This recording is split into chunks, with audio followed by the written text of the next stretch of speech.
লজ্জা শরম বলতে কিছু নাই। কুত্তার লেজ ঘি দিয়ে মাজলেও সোজা হয় না, একটা কথা আছে না? তাই বিএনপির কোনো লজ্জা শরম নাই। এত নির্লজ্জ একটা দল কিভাবে হতে পারে? গত প্রায় ১.৫ বছর যাবৎ বলে আসছে এই তারেক রহমান শীঘ্র আসবেন, শীঘ্র আসবেন, অমুক মাসে তমুক মাসে, কত শতবার যে জাতির সাথে প্রতারণা করলো, ওয়াদা দিল, কিন্তু আসলো না। বিএনপি কিন্তু জানতো যে না, আসলে আসবে না, ওটা সব ভুয়া কথা, নাটক। কিন্তু শেষ পর্যন্ত একটা পর্যায়ে খালেদা জিয়ার অসুস্থতার মধ্য দিয়ে ফাঁস হয়ে গেছে যে না, তারেক রহমান আসবেন না। এটা তার একক সিদ্ধান্ত নয়, তার নিয়ন্ত্রণাধীন নয় এবং অবারিত নয়। এর মানে তিনি আসছেন না। এবং কেন আসছেন না? বিএনপির ছাপরি গুজব, জিয়া সাইবার ফোর্স বিভিন্ন গুজবও ছড়িয়েছে। কি? এই তুরস্কের গোয়েন্দা সংস্থার থ্রেট আছে, MI6 এর থ্রেট আছে, নানান উল্টাপাল্টা হাবিজাবি ঘটনা, জামাতের থ্রেট আছে, ইউনুস সরকার, জামাতি ইউনুস, এই জামাতি প্রশাসনের অধীনে তারেক রহমান আসতে পারেন না। ঠিক আছে, আপনি যে কারণেই হোক আপনার যা বলে শান্তি পান, এটা তো পুরনো কথা, এটা তো নতুন না। কিন্তু এতদিন কেন বলছেন আসবো আসবো আসবো? এই যে আসবেন আসবেন, এই প্রতারণা কোন করেছেন?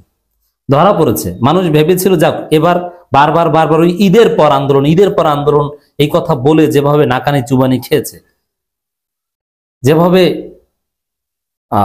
ধলাই খেয়েছে, মানুষের কাছে যেভাবে ট্রলযোগ্য হয়েছে ঈদের পর আন্দোলনের কথা বলে, তারেক রহমান আসবেন আসবেন বলে ওইরকম।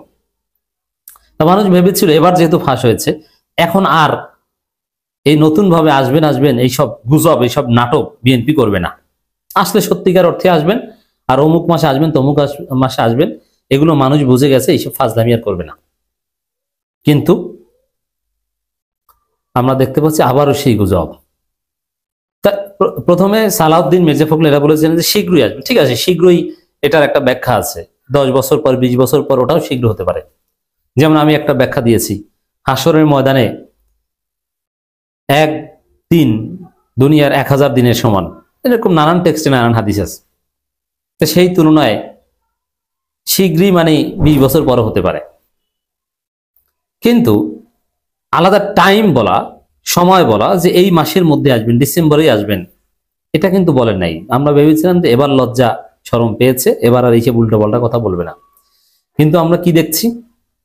ইঞ্জিনিয়ার ইশরাক বলছেন, আরো অনেক নেতারা বলছেন, ইঞ্জিনিয়ার ইশরাক কিন্তু তারেক রহমান পরিবারের অত্যন্ত ঘনিষ্ঠ। তারেক রহমানের মেয়ের সাথে বিয়ের কথা হচ্ছিল, কিন্তু শেষ পর্যন্ত তারেক রহমানের মেয়ে নাকি রাজি হয়নি। এই মাসেই দেশে ফিরবেন তারেক রহমান। এর মানে এই বিজয়ের মাসেও তারেক রহমানকে নিয়ে মিথ্যাচার করছে। আবার কেউ কেউ বলছেন যে বিজয়ের মাসেই দেশে ফিরবেন তারেক রহমান। এই বিজয়ের মাসেও মিথ্যাচার বিএনপির থামছে না। একটা সহজ হিসাব দেখেন, তফসিল ঘোষণা হয়ে গেছে প্রায়, আপনারা এই আলোচনা শুনতে শুনতে তফসিল ঘোষণা ডান। আমি যদিও রেকর্ড করছি তফসিল ঘোষণার কয়েক ঘন্টা আগে। তারেক রহমান বাংলাদেশের ভোটার না, তাহলে বিজয়ের মাসে, এর মানে 31শে ডিসেম্বর পর্যন্ত টাইম। 31শে ডিসেম্বরের দিকে এসে তারপরে ভোটার হবেন, তারপরে নির্বাচন করবেন। আগে তো ভোটার না, ফাজলামি। নমিনেশন পেপার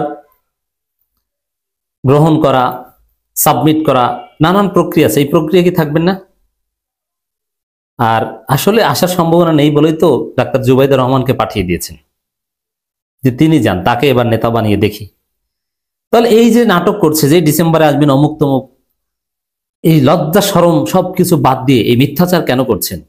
বিএনপির নেতাকর্মীদের মনোবল ধরে রাখার জন্য। কারণ তারেক রহমান আসবেন না, এটা যদি বিএনপির নেতাকর্মীরাই বিশ্বাস করে থাকে, তারা বিএনপির রাজনীতি করা বাদ দিয়ে দেবে। যে কি, কার রাজনীতি করবো, কোন দলের? একটা এতিম দলের, যে দলের কোনো নেতা নেই। এজন্যে বিএনপি নেতাকর্মীদের এই মিথ্যা আশ্বাস দিয়ে কর্মী ধরে রাখছে বিএনপি, এই বিজয়ের মাসে আসবেন। আরে ভাই, এরকম চাপাবাজি আপনারা কত করেছেন, আর কত করবেন? ফটকাবাজি। আবার মির্জা ফখরুল, তিনি ওই নেতাকর্মীদের উজ্জীবিত করছেন। কি?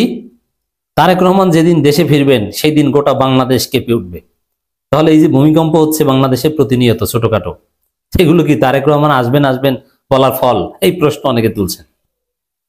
তো দর্শক, তারেক রহমান যেদিন দেশে ফিরবেন সেদিন গোটা বাংলাদেশ কেঁপে উঠবে, এটা কি? যেদিন মানে কি, কোন দিন? খালেদা জিয়ার এই অসুস্থতার সময় যে আসতে পারেনি, সে আসবে কি ছিড়তে? তার দরকারটা কি? মায়ের জন্য যে সন্তান কাজে লাগে না, দেশের জন্য সেই সন্তান কোন কাজে লাগবে? কোনো কাজে লাগবে না। যেদিন আসবেন, কোন দিন আসবেন? ইমাম মাহাদি আসার পর ঈসা আলাইহিস সালাম যখন আবার দুনিয়া অবতরণ করবেন তখন, তার আগে তো মনে হয় না। কিন্তু এই যে কেঁপে উঠবে অমুক তমুক এসব কথা কেন বলছেন? বলছেন এই কারণে নেতাকর্মীরা নইলে বিএনপি করা ছেড়ে দিবে, এই কারণে তাদেরকে আশ্বাস দিচ্ছেন। এটা জাতি জনগণ জামাত এনসিপি এরা বুঝে। মাহমুদুর রহমান মান্না স্পষ্ট বলেছেন যে তারেক রহমান আসবেন না। তাহলে এই যে আপনারা যা দেখছেন, এটা বিএনপির নেতাকর্মীদের মনোবল ধরে রাখার জন্য।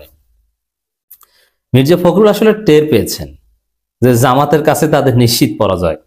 আর তারেক রহমান কেন দেশে আসছেন না, এই কথা আমরা অনেকবার বলেছি। পরাজয়ের সংখ্যা থেকে দেশে আসছেন না, যে আগামী নির্বাচনে তো তারা পরাজিত হবেন, এটা একটা কারণ। আর কারণ হচ্ছে পরাজয়ের সংখ্যার সাথে সাথে এই যে চাঁদাবাজি থেকে শুরু করে বিএনপির দুই গ্রুপে কামড়াকামড়ি, এগুলোর দায় নিতে হবে। তখন তারেক রহমান দেশে আসলে আরো পৌঁছবেন। এখন তো বলতে পারেন যে তারেক রহমান দেশে নাই বলে বিএনপির এই করুণ অবস্থা।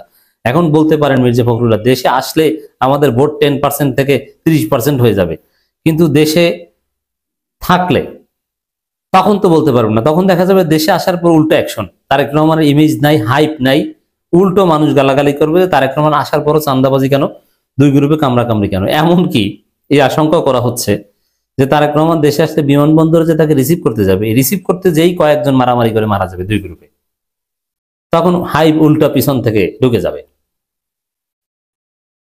তো দর্শক, এই ভয় আসেন না।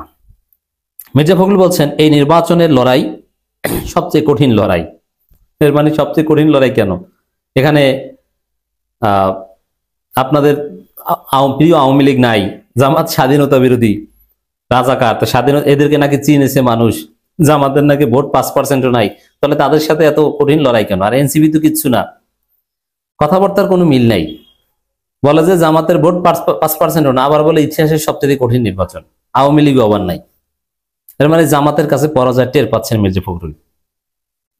আর নেতাকর্মীদেরকে একটু উজ্জীবিত রাখার জন্য তারেক রহমানের নিয়ে এই ব্যর্থ চাপা মারছেন। এই নির্বাচন লড়াই হবে সবচেয়ে কঠিন লড়াই। এখন এখানে ধরাটা কোন জায়গায় খাচ্ছেন, এটাও তারেক রহমান মির্জা ফখরুল বলছেন। কি রাজনীতিতে ধর্মকে ব্যবহার করা অপশক্তিকে রুখে দিতে হবে। জামাত ধর্মভিত্তিক প্রচারণার মাধ্যমে আসল বাসটা বিএনপিকে দিবে। বিএনপি কিচ্ছু করতে পারবে না, চেয়ে চেয়ে দেখতে হবে, নাকে খত দিয়ে মেনে নিতে হবে। মসজিদের মেম্বারে, ওয়াজের স্টেজে বিএনপিকে ইসলাম বিরোধী হিসেবে প্রমাণ করে জনগণকে বিএনপিকে ভোট দেওয়া থেকে বিরত রাখবে, এইভাবে জামাত জিতবে। আমি চ্যালেঞ্জ দিয়ে বলছি বিএনপি কিচ্ছু করতে পারবে না।